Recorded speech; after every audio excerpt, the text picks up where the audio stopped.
over the last few weeks or months. Since I've started this process, I feel like there has been a mental shift inside of my brain. Kind of like there was a wedge there before that was physically blocking my mental development, and in certain scenarios where I felt threatened or in danger, I would revert back to almost a childlike mindset where everything was just funny and it was game and it was playful, and I physically and mentally felt like I was a 7-year-old child again, and it was really hard to deal with a lot of the times, but I didn't understand why.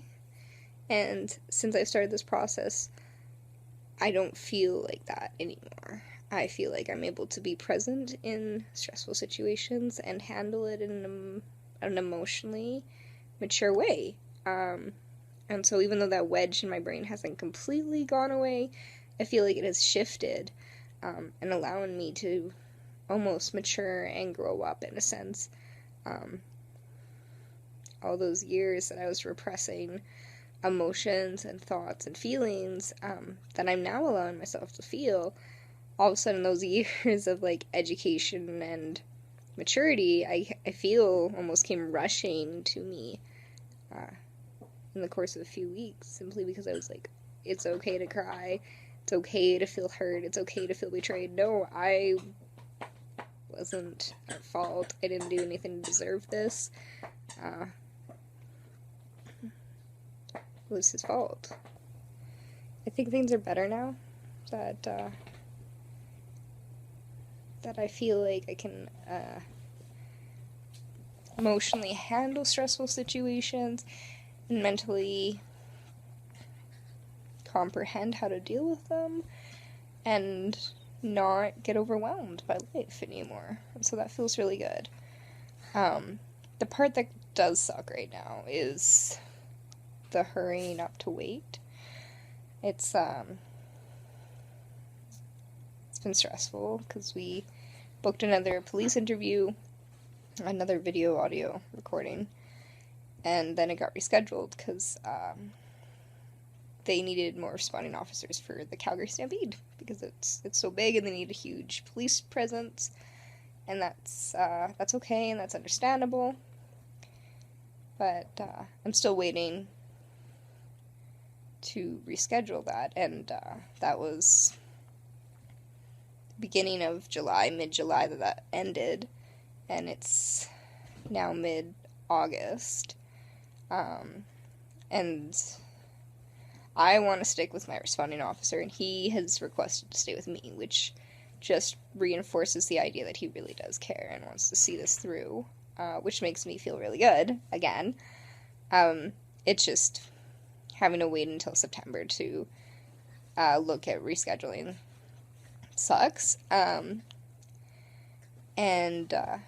I feel like I can't talk to my mom right now because if I talk to her, I might accidentally let her know that I've reported, and she might go home and tell her husband, who's my father and my rapist. So I would risk jeopardizing the case and the investigation if I said anything. So I feel like I can't talk to my own family right now, and I'm losing them. And by the time I can talk to them again, it'll have to be after the police have finished the interview with me and gone and interviewed them. And they will know what's happening, and I'm terrified of the first call that I'm going to get from my mom after she finds out that I've reported, and I'm terrified she's going to hate me and be mad at me, and that's, right now, that's the hard part.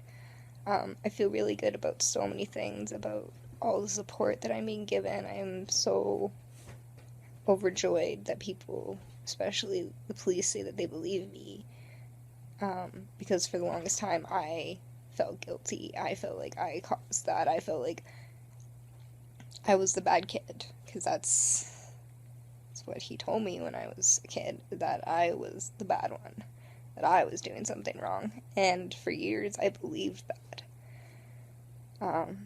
And so to hear that it wasn't my fault and I didn't deserve it, and someone believes me that I was hurt and I was wronged, and I was a kid in that position and he was the adult and he should have known better,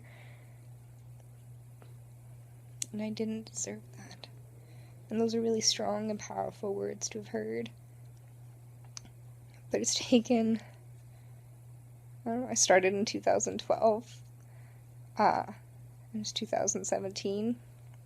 So it's taken 5 years of hearing that from people for me to start to believe it enough to have the confidence to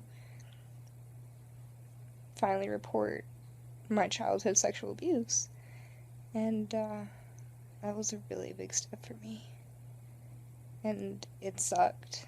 But I feel like one of the worst parts of reporting is over, and that was the actual reporting. And I let a lot of emotions out, and I'm moving forward in my counseling, and I have a very large support network of social workers and counselors and police and friends. And I'm going to be okay, and I'm going to get through this, and anyone else who might be going through this situation,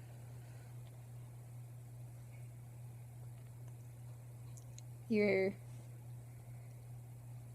situation is your own, and I will never understand it, but I know that given the circumstances of my situation and knowing that I will be okay, even after all the thoughts and the dreams that I have that put me in very dark places sometimes, that I am still going to be okay. And I think if I can say that, I think it's pretty safe to say that you guys are going to be okay too. And all I can say is, don't stop. Don't give up. Report if you've been hurt. Report if you've been raped. Report if you've been sexually abused.